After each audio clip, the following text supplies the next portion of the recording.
Welcome back to Ocean Blue Boats. Today I want to talk about the 7 metre and 2C survey.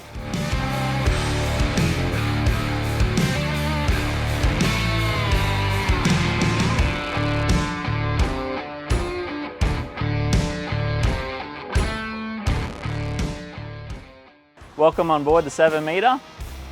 Today I'm going to start up the front with the anchor winch. It's a Lone Star GX4. Holds 100 metres of rope plus chain, so plenty of scope for those charter days. To complement it, we've got a 36 volt Minn Kota, obviously plenty of power, great unit. We've got our life jacket storage in here. Obviously there's plenty of room for other safety gear. For the flooring, it's a SeaDek product called Tetrapod. It's a heavy duty SeaDek for commercial applications. So we've optioned this in this particular boat just so it's more durable. It's a lot better wearing than the traditional SeaDek. It's easier to keep clean, and it's got a lot of little dimples in it, which gives you a non-slip feel. And when the deck is wet, I can honestly say your feet are firm on the floor. So great product. From our sister company, Deck Designs Australia. On the sides, we've got long side pockets for heaps of storage on both sides, up to midship, for little bits and pieces, your hand reels, hooks, sinkers, anything that would, you generally bring on a boat, you can actually store on there. Moving on to the console, survey requirements say you have to have a toilet on board. So on this particular boat, we've designed the console to have a toilet inside it. So I'll just open it up for you.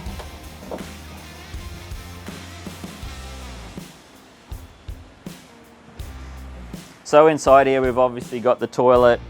We've got our safety gear. All the electronics are neatly placed around. So you can see all that in there.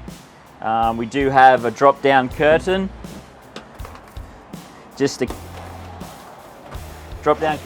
keep those little fingers away from your electronics,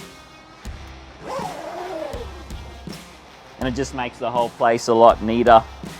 Plenty of room to sit down, and obviously you can pull down and close yourself in here for privacy. The safety gear, fire extinguisher, like I said, is in here as well, just to keep it out of the weather. Keep everything dry. We do have the 36 volt battery system down there, you can see on the signage, which runs the Minn Kota. And it's all sealed, obviously, to keep water out.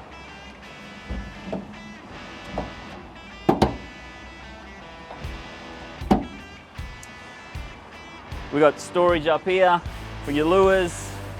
When you're up the front poppering and doing stuff, you can put your lures on there, knives, bits and pieces. Obviously on the other side, you got the driver's little area for his storage of phones and stuff. All right, now that we're on the other side of the console, obviously survey requirements with the compass. We've got all our switching. We've got twin Suzuki's, which full digital controls, hydraulic steering, custom-made switch panels. Obviously he's only opted for the one sounder, but we can change this panel out to put two sounders in of your choice. And even later down the track, if he wants to change this sounder, he just comes back to us and we can cut out a whole new panel, and it's easy installation for himself. We've got a seat which doubles up with some storage underneath, just for some personal gear. The seat actually swivels both sides. So if you want to sit on this side while you're fishing, you can sit on this side. Or obviously, when you're driving, you can swing it back and sit on the correct side. Moving on, obviously in survey, this boat has level flotation, so all the sides have got flotation inside of them, as well as the hull, throughout the hull. It's all calculated, obviously, by a naval architect and for level flotation.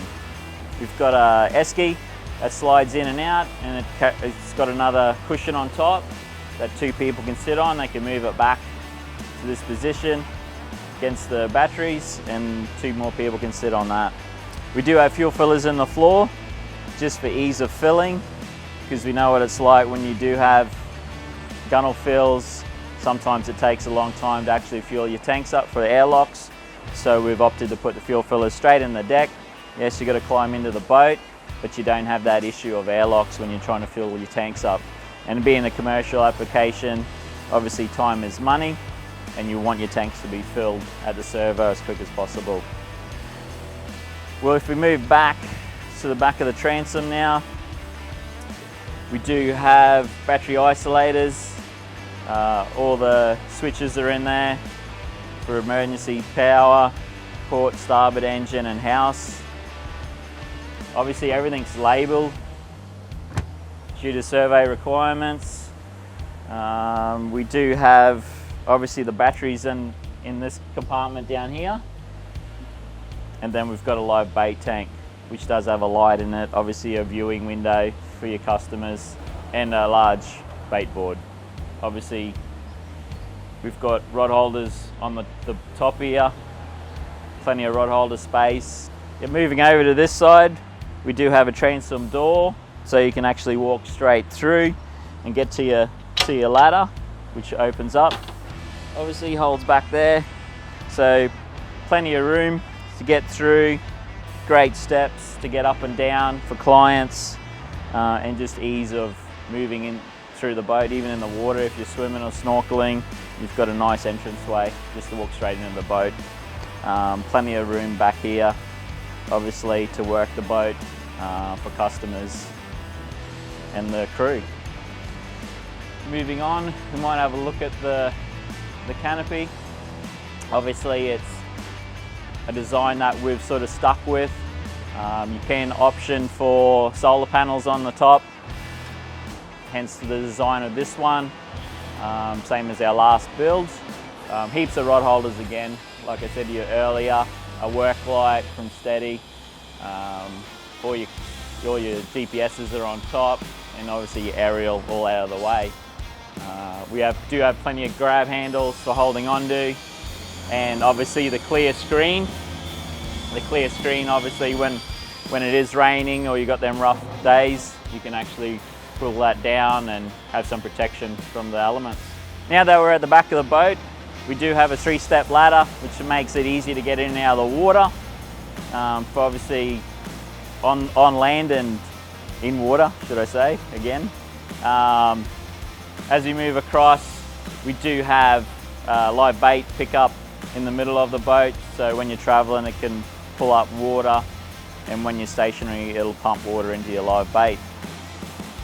Moving across, we do have the transducer on the starboard side.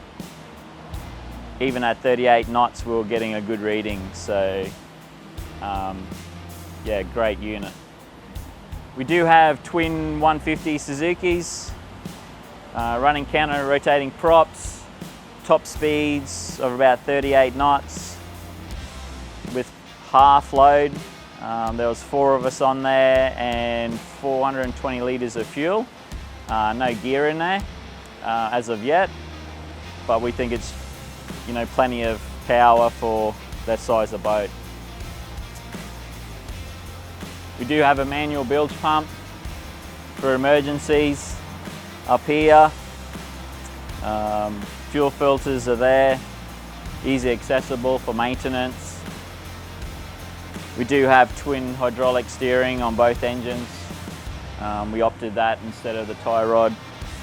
Yeah, and as we move around you can see obviously the tubes for the bait board, just to keep the mess outside the boat, which we add on as another feature. We've opted for obviously a vinyl wrap again from Inspired Signs. It does have a stone guard on there for better protection. They do a great job down at Inspired Signs, very helpful and a great product. So if you're ever looking for signage, give Inspired Signs a look up. Obviously we run boat catchers on all of our trailers. Great quality product. We do have our own little system where the rope goes all the way down to the back to an aerial. So when you're actually on the boat, you can just lean over and pull on the string.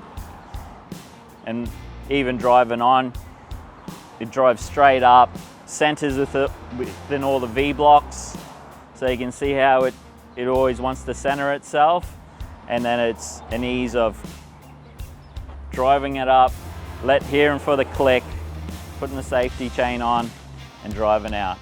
So we've tried to make it obviously as easy as possible down at the boat ramp, so you're minimizing your time on the actual ramp itself for other customers. So yeah, that pretty much wraps up our trailer. You would have seen in past videos how it was built with the I-beam and everything. So yeah, thanks for watching the walkthrough on the 7 meter 2C survey vessel.